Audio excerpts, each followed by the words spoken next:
SSC का preparation करते थे और साथ में ग्रुप डिस्कशन चलता था। ठीक है। तो ग्रुप डिस्कशन में ऐसे थे कि लगभग 15 से 20 कैंडिडेट्स थे। हाँ। और उसमें हम लोग यह है कि रेगुलर ग्रुप डिस्कशन चलता था। पर डे एक सेट चलता था, प्रैक्टिस सेट। और स्पीड ऑफिस ड्यूटी भी लगती है ग्रुप डी स्टूडेंट को वगैरह। सारे तो जितने भी ऑफिस में है ना, बिना ग्रुप डी के ऑफिस चल ही नहीं सकता है, यानी रेल नहीं चलेगा बिना ग्रुप डी का। यस। जो है वो ग्रुप डी की बेसिक 18,000 से स्टार्टिंग होती है। जैसे ही आप ज्वाइन करेंगे तो बेसिक 18,000 और DA 53% है, तो उसको इंक्लूड कर लीजिए। फिर इसके बाद में वो HRA मिलेगा और फिर HRA के बाद TA हो जाता है, ट्रांसपोर्टेशन अलाउंस हो जाएगा। सब लेकर के नेट सैलरी 28-30 के आसपास, मतलब 30,000 के। जय हिंद, नमस्कार दोस्तों, कैसे आप लोग? उम्मीद करता हूँ कि बहुत ही अच्छे होंगे।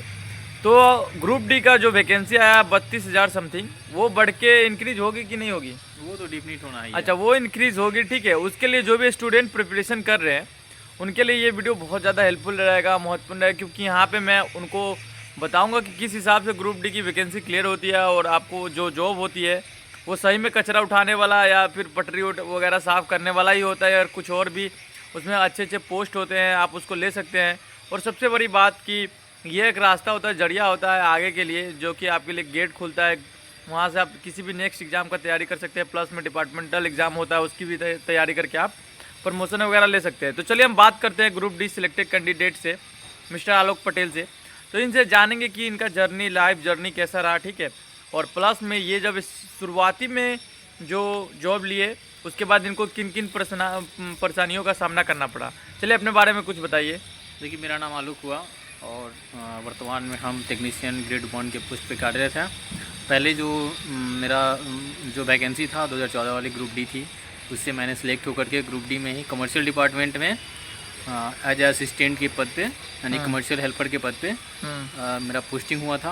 अच्छा, उस समय ड्यूटी आवर कितने घंटे का? बस 8 घंटे की ड्यूटी होती थी। और एक्स्ट्रा ओवरलोड वगैरह? हाँ, नहीं एक्स्ट्रा कुछ ऐसा कुछ ही नहीं, कुछ ऐसा नहीं ना कोई दबा के रखा जाता था कि इधर वो फला चला, ऐसा कुछ नहीं, नॉर्मल अपना। और आप जो बात बोले हैं कि हाँ कि वो कचरा उठाने वाला है, तो ये सारा कॉन्ट्रैक्ट हो चुका है। और ये सारा जो प्राइवेट वगैरह रहते हैं वो अपना स्टेशन क्लीनिंग वगैरह हो गया, कोच क्लीनिंग का आता है, मैकेनाइज क्लीनिंग का आता है, कोचिंग डिपो, यानी सब चीज़ जो होता है ना वो सब प्राइवेट जो आदमी हैं वही लोग करते हैं। अच्छा, उसके अलावा भी क्या होता है कि मतलब कि अभी जो है वो ग्रुप डी की बेसिक 18,000 से स्टार्टिंग होती है। जैसे ही आप ज्वाइन करेंगे तो बेसिक 18,000 और DA 53% है, तो उसको इंक्लूड कर लीजिए। फिर इसके बाद में वो HRA मिलेगा और फिर HRA के बाद TA हो जाता है, ट्रांसपोर्टेशन अलाउंस हो जाएगा। सब लेकर के नेट सैलरी 28-30 के आसपास, मतलब 30,000 के। ऑफिस ड्यूटी भी लगती है ग्रुप डी स्टूडेंट को वगैरह। सारे तो जितने भी ऑफिस में है ना, बिना ग्रुप डी के ऑफिस चल ही नहीं सकता है, यानी रेल नहीं चलेगा बिना ग्रुप डी का। यस, वो भी ग्रुप ऑफिस वाला जो काम है वो भी ग्रुप डी कैंडिडेट है। ऑफिशियली मतलब कि बोला जाता है कि ऑफिस में केवल ग्रुप डी स्टाफ ही रहेंगे, ग्रुप सी को नहीं रखा जाएगा। बताइए, इस तरह से रहता है कि ग्रुप तो डी स्टाफ ही रहेगा। ग्रुप डी को अब ग्रुप डी ना समझा जाए क्या? बिल्कुल बिल्कुल। और इसकी जो स्टार्टिंग पे सैलरी है वो भी मेरे ख्याल से बहुत ज़्यादा अच्छी होती है। वो सैलरी के बारे में आप बताइए। देखिए, स्टार्टिंग पे सैलरी मोटा मोटी अराउंड सैलरी बन जाता है स्टार्टिंग से ही। अच्छा, उसके बाद भी डिपार्टमेंटल वगैरह एग्जाम होता है, जैसे कि आप डिपार्टमेंटल देके टेक्नीशियन बने, तो उस हिसाब से आप जैसे मतलब डिपार्टमेंटल जो एग्जाम है कितने साल के बाद दिए, कैसे बने, उसके बारे में कुछ बताइए। देखिए, जो डिपार्टमेंटल एग्जाम होता है वो 2 तरह के होते हैं, एक GDC आता है और एक LDC आता है। तो GDC क्या होता है ना, जनरल कॉम्पिटिटिव एग्जामिनेशन होता है, ठीक है। उसमें क्या होता है ना कि GDC में आप जिस बोर्ड से है, जैसे कि मैं ECR से हूँ, तो ECR में जितने भी डिवीज़न है ना, तो सारे डिवीज़न के कैंडिडेट बैठते हैं, सिलेक्टेड कैंडिडेट से बैठते हैं, तो वहाँ कंपटीशन और भी ज़्यादा टफ हो रहा होता है। हाँ, मतलब जो पढ़ाई लिखाई अपना अंदर करना। GDC में क्या होता है कि आज ज्वाइन करें आप और मतलब कल से आप उसके लिए एलिजिबल हो जाए, मतलब फॉर्म फिलअप कर सकते हैं GDC का। चलिए, बात रहा LDC का, तो LDC में बहुत कम भीड़ रहता है। और LDC में क्या होता है, limit departmental examination, competitive examination होता है। उसमें क्या होता है, जिस डिपार्टमेंट में अगर आप हैं तो उसी डिपार्टमेंट के और उस डिवीज़न का, जैसे मेरा सोनपुर डिवीज़न है, तो सोनपुर डिवीज़न में मेरे डिपार्टमेंट में जो होगा तो मेरे डिपार्टमेंट के ही लोग केवल उसमें बढ़ेंगे। और जैसे कि जो मतलब ये तो हो गई आपके प्रमोशन वाली बात, प्लस में जो तैयारी अभी स्टूडेंट का रिटन एग्ज़ाम जो होना बाकी है, क्योंकि 23 जनवरी से मेरे ख्याल से इसका फॉर्म भराया जाने वाला है। तो जो रिटन एग्ज़ाम की प्रिपरेशन करते जो बच्चे, ठीक है, उसके लिए जैसे कि क्या चैलेंजिंग हो सकता है कि हाँ उसको किस सब्जेक्ट वाइज कैसे ध्यान देना है, मॉक टेस्ट वगैरह जो भी है वो कैसे करना है, कितना टाइम किस सब्जेक्ट को देना है, और आपने कैसे किया था और आपके जो स्कोर बने थे वो कितने बने थे? देखिए मैंने एक्चुअली कहा था कि उस टाइम एसएससी का प्रिपरेशन करते थे और साथ में ग्रुप डिस्कशन चलता था। ठीक है। तो ग्रुप डिस्कशन में ऐसे थे कि लगभग 15 से 20 कैंडिडेट्स थे।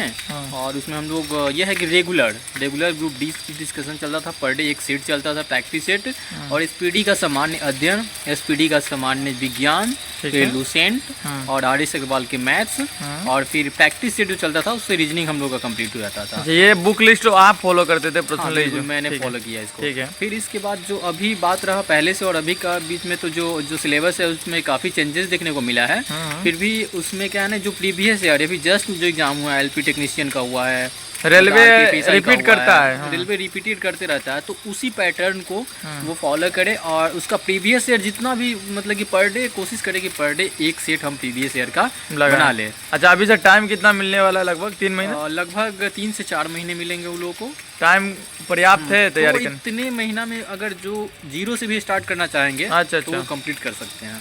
तो मतलब कोई ऐसा नहीं ना है कि कोई स्टूडेंट सोचेगा कि मैं तो अभी कंपटीशन में बहुत पीछे हूँ, एसएससी वाले बहुत आदमी भीड़ में है, अगर वो भी चाहेंगे स्टार्टिंग से अभी तैयारी करना तो वो क्या रेस में आ सकते हैं? बिल्कुल रेस में आ सकते हैं। अच्छा, ये फॉर्म मतलब वैकेंसी हालांकि अभी कम है, अगर वैकेंसी बढ़ जाती है तो कंपटीशन थोड़ा और जो है वो मतलब कम हो जाएगा। जैसे कि आपने देखा होगा कि एलपी का जो वैकेंसी आया था 5000 ही थे। ठीक है। और जब फॉर्म फिलअप वगैरह हो गया, सब चीज़ हो गया, उसके बाद से ना इसको बढ़ा करके 17000 समथिंग, लगभग 18000 कर दिया गया। टेक्नीशियन का भी तो ऐसे ही हुआ। हाँ, तो जैसे टेक्नीशियन का था कम था, फिर फॉर्म फिलअप होने के बाद से बढ़ा दिया गया।